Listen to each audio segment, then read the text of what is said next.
नमस्कार, मैं हूं doctor Asif Arora. I am the director of GI and HPV onco surgery in max hospital Saket new Delhi. और आज हम बात करेंगे एक बहुत ही न्यू टेक्नोलॉजी एंड इन्वेंशन के बारे में, जिसे हम बोलते हैं हाईपेक। सो हाईपेक किन कंडीशंस में हम यूज़ करते हैं, कौन कौन से कैंसर्स में इसकी यूटिलिटी है इन प्रेजेंट डे, और हाईपेक काम कैसे करता है, उसके पीछे फिलॉसफी क्या है। सो हाईपेक अगर मैं इलाबोरेट करूं, सो हाईपेक का फुल फॉर्म होता है हाइपरथर्मिक इंट्रापेरिटोनियल कीमोथेरेपी। सो हाइपरथर्मिक मींस एलिवेटेड टेम्परेचर पे, इंट्रापेरिटोनियल मींस पेरिटोनियल कैविटी के अंदर। सो अगर आप इस पेट को देखेंगे तो इसकी जो इनर लाइनिंग होती है पूरे स्टमक की, एब्डोमेन की, उसको इनर लाइनिंग को हम पेरिटोनियल लाइनिंग बोलते हैं। और उसके अंदर जो कैविटी है जिसके अंदर हमारे सारे ऑर्गन्स होते हैं एब्डोमेन के, उसको हम बोलते हैं पेरिटोनियल कैविटी। सो जो कीमोथेरेपी एलिवेटेड टेम्परेचर पे हम पेरिटोनियल कैविटी के अंदर डालते हैं, तो इस प्रोसीजर को हम बोलते हैं हाईपेक। सो ये किन सिनेरियोज में यूज किया जाता है, कौन से कॉमन कैंसर्स हैं जिसमें हम इसको यूज करते हैं ट्रीटमेंट के लिए, and how it works. So this is what we gonna discuss today, right.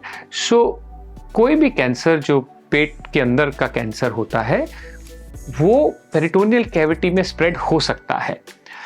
जब ये सिचुएशन होती है तो हम इसे बोलते हैं स्टेज 4 कैंसर्स।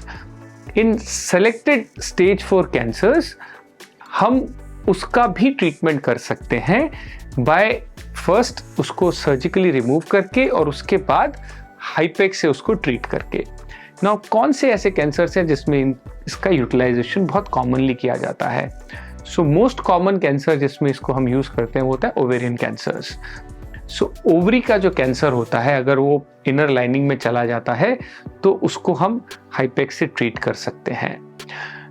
अपेंडिक्स के जो ट्यूमर्स होते हैं, स्पेशली जो लो ग्रेड अपेंडिशियल म्यूसिनस नियोप्लाज्म्स होते हैं, और इवन अपेंडिशियल एडिनोकार्सिनोमास जो होते हैं, उसको भी हम बहुत इफेक्टिवली सीआरएस और हाईपेक से ट्रीट कर सकते हैं।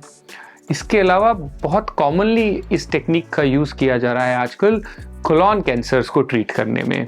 सो colon cancers in their stage 4 जो कि पेरिटोनियल कैविटी में स्प्रेड हो जाते हैं, if they respond well to systemic chemotherapy, और अगर डिजीज बर्डन बहुत ज़्यादा नहीं है तो स्पेशलाइज्ड कैंसर सेंटर्स में उनको भी साइटोरेडक्टिव सर्जरी और हाईपेक से ट्रीट किया जाता है with very good success rates.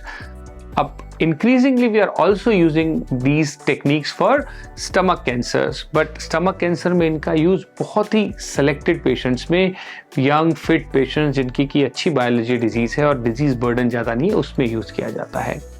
मीजोथीलियोमास एक स्पेशल कैंसर्स होते हैं जो पेरिटोनियल कैविटी से ही अराइज होते हैं, और उनको भी हम साइटोरेडक्टिव सर्जरी और हाईपेक से ट्रीट कर सकते हैं। सो व्हाई इज हाईपेक डिफरेंट, और व्हाई इज हाईपेक special from other forms of chemotherapy. So जब कैंसर पेरिटोनियल कैविटी में स्प्रेड करता है तो जो हम ब्लड से जो कीमोथेरेपी देते हैं उसका पेनिट्रेशन जो होता है पेरिटोनियल कैविटी के ट्यूमर्स में बहुत लो होता है। So what studies have shown is कि अगर हम डायरेक्टली कीमोथेरेपी पेरिटोनियल कैविटी के अंदर दे सकें और उसको एलिवेटेड टेम्परेचर पे मेंटेन कर सकें, so we have special instruments and equipments which help us maintain elevated temperature of about 43 degrees for a duration of about 90 minutes. और इस दौरान हम ये जो सॉल्यूशन हम बनाते हैं कीमोथेरेपी का, उसको हम पूरे पेट के अंदर सर्कुलेट करते रहते हैं for about 90 minutes. And when we do this, जो इसका ट्यूमोरिसाइडल एक्शन होता है, जो कैंसर के सेल्स को किल करने की जो एफिकेसी होती है वो बहुत ज़्यादा हो जाती है। और जब हम हाईपेक को यूज़ करते हैं इन दीज स्पेशल सिनेरियोज, हम इन स्टेज 4 कैंसर्स को भी क्योर कर सकते हैं। तो हाईपेक एक बहुत ही इफ़ेक्टिव टूल है to treat these special stage 4 cancers जो कि पेरिटोनियल कैविटी तक स्प्रेड हो चुके होते हैं। और आजकल इस टेक्निक का यूज़ स्पेशलाइज्ड कैंसर सेंटर्स पे बहुत ही इफेक्टिवली किया जा रहा है। So this is in nutshell about हाईपेक और इसका utilisation in certain cancers. Thank you so much.